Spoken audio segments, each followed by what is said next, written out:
Hello, everybody. It is Thursday in Pittsburgh, Pennsylvania. My name is Adam Bittner, assistant sports editor for multimedia at the Pittsburgh Post-Gazette, joined for our weekly chat here on the PG Penn State channel by Paul Zeise, our Post-Gazette sports columnist. We're going to dig into Penn State's coaching search, some developments this week around college football that may impact it. Before we do, we want to remind you that this show is brought to you by FanDuel Sportsbook. More on them in a little bit. Paul, how do you evaluate the Penn State's job's attractiveness against Florida and LSU that had openings happen in the past week? I think it's a really interesting conversation of which job is more desirable. Talked a little bit about this with Isaiah Maldonado on our regular Wednesday Penn State podcast, but I think there's no question that LSU is the better program than Penn State, having won national championships in recent vintage, having had a bunch of different coaches be able to do it. The infrastructure is there to win, but as we've seen, the pressure is enormous in that pressure cooker. I believe the governor got involved in getting Brian Kelly fired. Like it's a different breed of cat in terms of the pressure that you're facing compared to Penn State, where James Franklin didn't win these big games for all these years, but he lasted 12 years in Happy Valley. And then on the other side, Florida is a program that should have all the advantages on paper, right? They've won national championships in recent memory. They're surrounded by tons of talent, and yet they've never really figured it out or come close to figuring it out post-Urban Meyer. How do you evaluate Penn State against those two jobs and Penn State's ability to get who they want when those two jobs are open and they might be swimming in the same pool for top coaching candidates as Penn State? Well, I would say this: you have basically one of these things where I would tell you one thing that people never take into account is it a better job? I mean, it depends on where you want to live, right? I mean, if you don't, I mean, the climate, obviously, Florida is probably the best of the three, and then you go to the LSU and then you go to Penn State, and that's got to be a part of the consideration. But if you just look at the job, I think LSU is the best job because LSU obviously has proven they'll do anything that it takes to win. They'll pay whatever it takes. They'll do, you know what I mean? There's no question what it is that they think should be the value system there, which is we're going to win, and you know what? We're going to do whatever it takes to win. So to me, I think that's where we're at with Florida and Penn State. Honestly, Adam, I could make an argument for both. I think the Florida job right now in the last 10 years has probably had more, more issues internally than Penn State. But they have won national titles in recent years. Not recent, but more recently than Penn State. I think Penn State's attractiveness is the fact that you have clearly a fan base that is very patient, an administration that's very patient. I think that you also have still a pretty good, fertile recruiting area and a brand, that you can go anywhere and everybody knows what it is. So I think the problem you have with all these jobs is, you're basically just fired, except for LSU, but you basically just fired a pretty successful I guess Florida too. But the problem is all of these jobs, I think when you fire a coach, they all assume they're going to get a top coach to come. And I don't know that that's necessarily the case because what we're seeing is a lot of coaches say, you know what, I'm good where I'm at. Paul, you mentioned, I think that leads in well to my next question of what did you think of Brian Kelly getting fired down at LSU? He's someone you've had run-ins, I know, through the course of your career.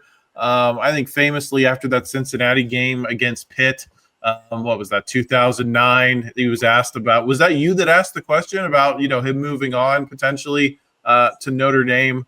And he was dressed everyone down and basically dismissed it and then took the job the next day.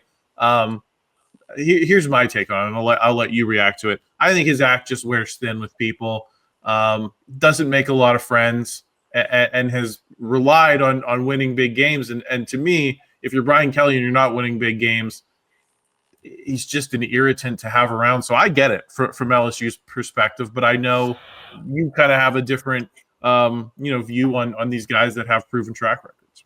Yeah, I mean, the thing about Brian Kelly is, I mean, he's the ultimate, for lack of a better word, asshat. I mean, he's a guy who obviously has had a lot of success by being sort of a jerk and playing that role of the jerk, And I think my first run-in with him, it was really, a lot of fun. It was back in, when he first got to Cincinnati. So I don't even remember when that was. But he was at Cincinnati, and it was one of these situations where it was a media day of some sort. Him and the only two guys I ever had run-ins with at media days were him and Bobby Petrino and Jim Boeheim, but that's a different story for a different day. No matter what you ask Jim Boeheim, it was a run-in because he's just a contrarian. But I asked Brian Kelly about something. I forget what it was. It had something to do with Cincinnati, and he basically gave me a real condescending answer, like a real, just total jag-off answer. And I was thinking to myself, you know what? I don't cover this guy. I don't have to be nice to this guy. So I kind of shot right back at him, and he kind of looked at me, and his SID jumped in and basically was like, "Hey, you don't need to go there," blah blah blah. And I said, all I did was ask a question, and it got into a little bit of a heated thing, and I was like, you know what? I'm walking away from this guy. From that day forward, I rooted against Brian Kelly, just like Bobby Petrino was another guy. Bobby Petrino was actually sitting down and he stood up like he was going to intimidate me because he stood up. And I was like, dude, what are you doing here? But ever since then, I've hated Brian Kelly. I've always rooted against him. I hope he loses every single game. And you're right. He's the kind of guy who apparently is really good at getting what he wants because he's got that hard edge. But it really, really, really wears thin very quickly, I'm sure. He's a guy 4 or 5 years. If he doesn't turn it around, he needs to leave and go somewhere else, because if he doesn't, then the problem is going to be, it's going to go south because that act that he has wears thin. It wore thin even at Cincinnati. It wore thin at Notre Dame. It's done it at LSU. Would I hire him? No, I wouldn't. But that's me. I always laugh. One of my favorite stories, bringing up Bobby Petrino, who's basically the same guy as Brian Kelly, right? But I remember I was at Big East Media Day with Jeff Long, who was the AD at Pitt, and we were having a few pops in the bar with a bunch of other people, and he was like, we were talking about stuff, and he was like, yeah, the biggest scum on earth is Bobby Petrino. He's the worst. He's everything wrong with college football. He's going on and on. He goes, I would never hire a guy like that. 6 months later, he hired him down at Arkansas. So my point is, Brian Kelly, because he wins, because he's a winner in many ways, because he turns programs around, I really believe there'll be some AD out there that say, you know what, I'm going to hold my nose. I'm going to bring him in here. Hopefully 4 or 5 years, he turns our program around and we win. So if you're asking me, I think he'll get another job if he wants it. Yes. Someone will hire him. Do you think Penn State should go anywhere near him? No. Yeah, Penn State doesn't need to do that. I don't think they need to do that. But if you're Oklahoma State, or if you're one of these teams, you know what I mean? I don't know. You could do a lot worse than Brian Kelly. As you know, my absolute nightmare, nightmare would be Florida State entertains hiring the guy. Because then I would probably have to basically suspend my fandom of Florida State for as many years as he's the coach. Well, it'd be interesting to see where he lands because I think he's definitely one of the biggest names in the cycle. But I'd be suspicious of him for all the reasons you just listed. Paul, I did want to ask you about going into this game for Penn State. They're facing Ohio State. Brian Harline is a name that I know some people in the Penn State universe are enamored with. I don't know if the right people are the ones that are enamored with him, but has developed a ton of receivers at Ohio State, helped get them to the national championship a year ago. Has his quarterback completing 80% of his passes this year, Julian Sayin.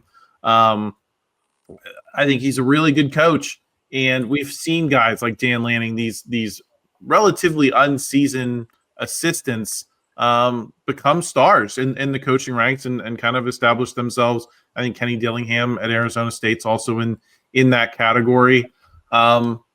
Is the Penn State job too big for a guy like Brian Harline to take as his first head coaching job, or do you have a level of interest in that guy, especially getting an up-close look this week with him facing the Nittany Lions?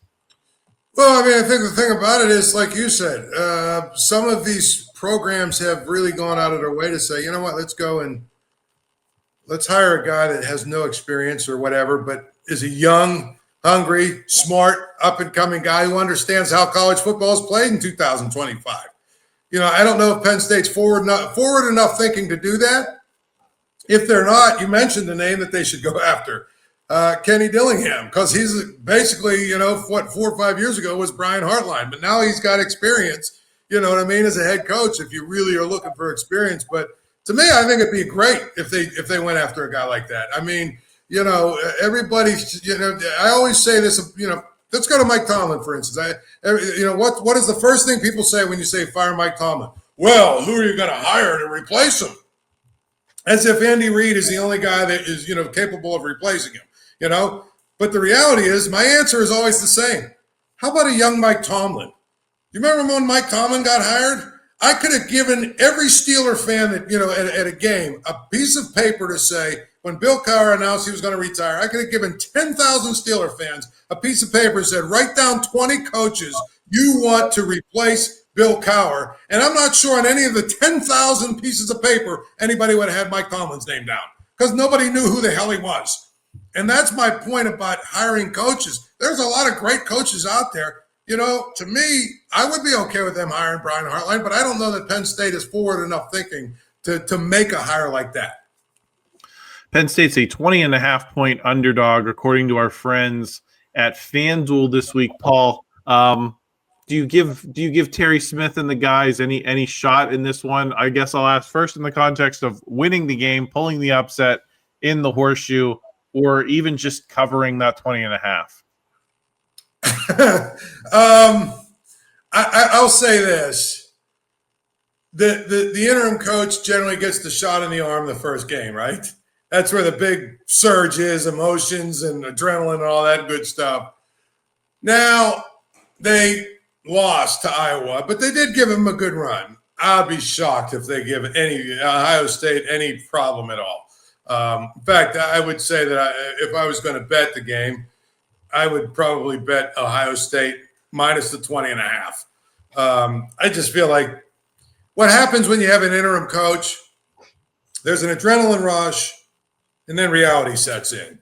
And people start to check out because they know, well, it's over. It's a substitute teacher. So I feel like Ohio State's just going to, you know, beat the daylights out of them. I could be wrong, but I just feel like this is a tough spot for them.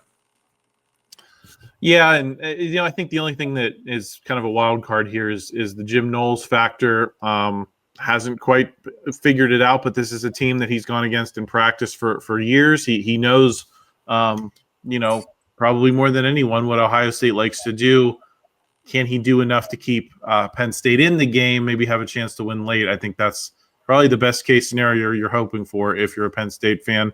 But Paul, thank you for joining me this week, talking about this Penn State coaching search, talking about this big game in Columbus. If you're just joining us on this channel for the first time, please consider subscribing. Please like this video if you enjoyed it. Help us out in the YouTube algorithm. And be sure to check out all of our written coverage at post-gazette.com. Otherwise, we will talk to you again next week.